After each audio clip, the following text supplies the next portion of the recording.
पढ़ रहे थे लेसन 6 एशिया, जिसके बारे में हम लोग बहुत सारी बातों को जाना है। एशिया महादेश के बारे में, एशिया महादेश की उत्पत्ति कैसे हुई, किस तरह क्षेत्रों में इसको बांटा गया है, इसकी भौगोलिक स्थिति क्या है, इसका पर्यावरण संतुलन क्या है, किन किन पठारों और कौन कौन सी नदियां इसे अन्य महादेशों से अलग करती है, किस तरह इसकी सांस्कृतिक स्थिति है, कैसे कैसे लोग यहाँ पे रहते हैं और किस तरह के रहन सहन यहाँ पर का विकास हुआ है, इन सारी बातों को हम लोग जाना।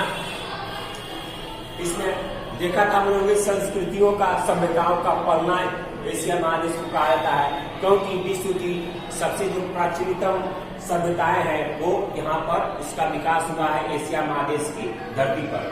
तो इस तरह हम देख रहे थे कि किस तरह ये हमारे लिए महत्वपूर्ण है और किस तरह एशिया महादेश अपना स्थान सर्वोत्तम रखता है, अपना महत्वपूर्ण स्थान रखता है अन्य महादेशों की तुलना में। अब इसमें हम इस महादेश को सांस्कृतिक या प्राकृतिक विविधताओं के कारण, प्राकृतिक विविधताओं के लिए इसको हम लोगों ने कई भागों में बांटा है, जिसको कि हम लोग पढ़ेंगे। तो इसमें पहला है पूर्वी एशिया, यानी एशिया का जो महादेश का जो मैप है उसमें पूर्व की तरफ पूर्वी एशिया। इसके अंतर्गत आपको चीन, जापान, उत्तर कोरिया, दक्षिण कोरिया जैसे महत्वपूर्ण देश आते हैं। पूर्वी एशिया में आपको चीन, जापान, उत्तर कोरिया और दक्षिण कोरिया जैसे महत्वपूर्ण देश हैं। ऐतिहासिक रूप से इस संपूर्ण इलाके में चीन का प्रभाव रहा है।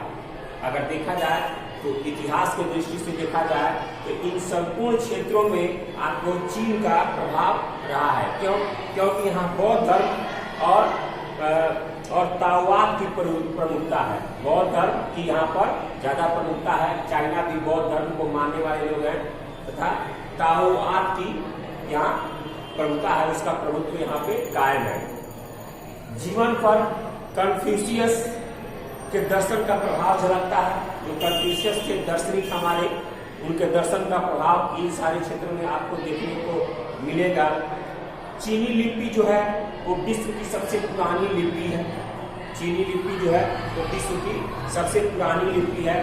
सब इसका प्रभाव जापान, उत्तर कोरिया, दक्षिण कोरिया की भाषाओं पर भी पड़ा, क्योंकि सबसे प्राचीन लिपि होने के कारण इसका प्रभाव आसपास के क्षेत्रों में जापान, कोरिया, दक्षिण कोरिया है उन पर पड़ा। और यही कारण है कि इस क्षेत्र के लोगों का आपस में जुड़ाव बना रहता है, आपस में एकता इन लोगों की बनी रहती है, एक लिपि होने के कारण और इसका प्रभाव होने के कारण। दूसरा है दक्षिण एशिया, यानी दक्षिण एशिया में, एशिया के दक्षिणी भाग में इस क्षेत्र में प्रमुख देश आपको भारत, बांग्लादेश, पाकिस्तान, नेपाल, भूटान एवं श्रीलंका, ये सारे देश एशिया के दक्षिण भाग में पाए जाते हैं। हमारा देश भारत भी एशिया के दक्षिण भाग में ही पाया जाता है। यहाँ हिंदू धर्म के अलावा बौद्ध, जैन, सिख आदि संप्रदायों का उद्भव हुआ, प्रादुर्भाव हुआ, विकास हुआ।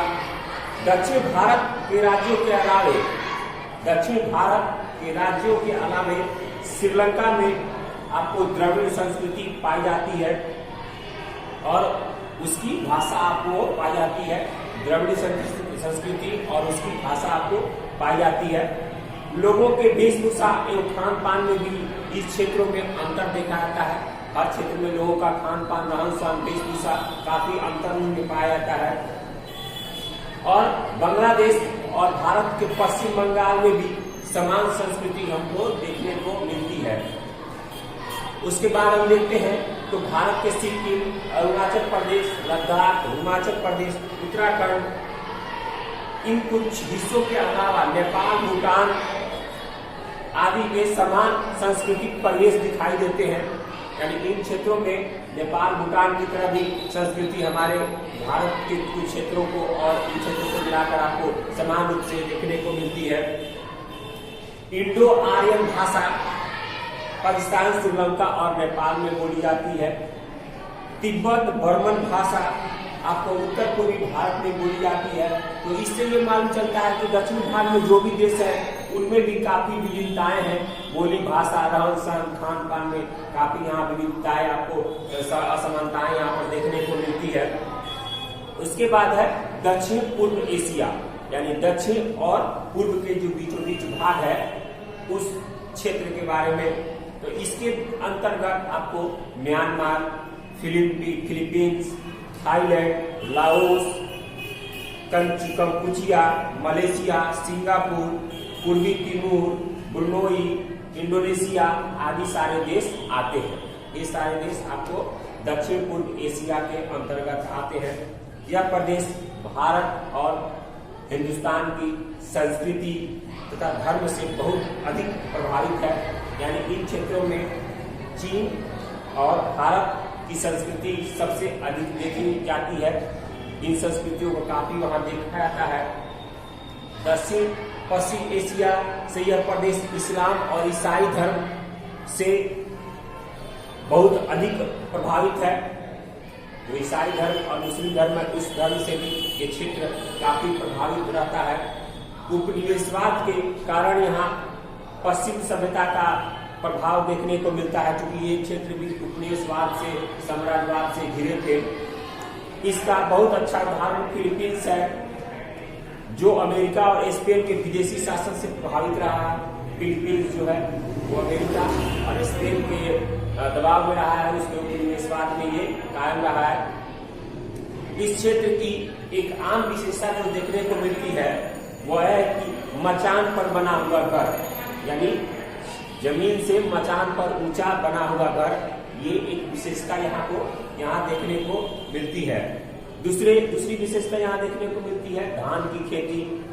नृत्य भी यहाँ की एक खास विशेषता है, जिसके हाथ और पैरों का लत्यात्मक गति देखी जाती है, उनकी लचक देखी जाती है उसमें। उसके अलावा यहाँ की कला, संस्कृति, साहित्य, ये सब आपको हिंदू, चीनी और बुद्ध से जुड़े हुए साहित्यों से प्रभावित है। काफी मिला जुला असर इनका देखा जाता है। तो ये है आप लोगों का तीन हम लोग पढ़े, एक पूर्वी एशिया, एक दक्षिण एशिया और एक दक्षिण पूर्वी एशिया। तो इन सारे 3 क्षेत्रों के बारे में हमने पढ़ा। आगे भी हम और भी 3 क्षेत्र हैं, उसके बारे में हम लोग पढ़ेंगे। उसके बाद और भी धार्मिक स्थिति है, उसके बारे में भी हम लोग पढ़ेंगे। लेकिन आज के वीडियो में इतना ही। आप लोग इसको ध्यान से सुनिए और आप लोग वीडियो देख के लिख भी सकते हैं इसमें नोटबुक से अच्छी बातें निकालकर कि कौन कौन से क्षेत्र में कौन कौन से देश आते हैं। उसके लिए आप किताब की मदद ले सकते हैं, जिससे आपको ज़्यादा समझ में आएगा। तो अगले वीडियो में हम लोग मिलेंगे अगले टॉपिकों के साथ। इस वीडियो में इतना ही। धन्यवाद।